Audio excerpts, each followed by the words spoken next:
ఈరోజు మనం గర్వం అనే టాపిక్ గురించి మాట్లాడదాం. ఓ చదువుకున్న వ్యక్తి, ఓ రైతు కలిసి ప్రయాణం చేస్తూ ఉన్నారు. చదువుకున్న వ్యక్తి బాగా అహంకారంతో ఈ రైతును చూసి, "నేను నిన్ను ప్రశ్న అడుగుతాను. ఓడిపోతే నువ్వు నాకు రూ. 100 ఇవ్వాలి. నువ్వు గెలిస్తే నేను నీకు రూ. 100 ఇస్తా" అన్నాడు. అయితే ఈ రైతు అన్నాడు, "నువ్వు బాగా చదువుకున్న ఆయనవి కదా! జ్ఞానవంతుడివి.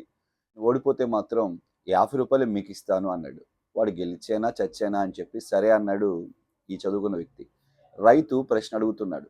4 కాళ్ళతో ఎగిరే పక్షి పేరు చెప్పండయ్యా అని చెప్పాడు. బాగా ఆలోచించి చదువుకున్న వ్యక్తి అన్నాడు, నా వల్ల కాదని. సరే రూ. 100 ఇవ్వండి అని ఈ రైతు అతని దగ్గర తీసుకొని, ఆ 100లో నుంచి రూ. 50 తిరిగి అతనికిచ్చి, నేను చెప్పలేను. ఎందుకంటే అలాంటి పక్షి ఉండదయ్యా అన్నాడు.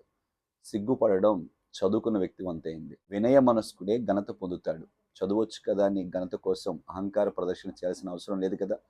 గర్వానికి దూరంగా ఉందాం. ఘనత పొందుటకు వినయ మనస్కులవుదాం. Thank you for watching.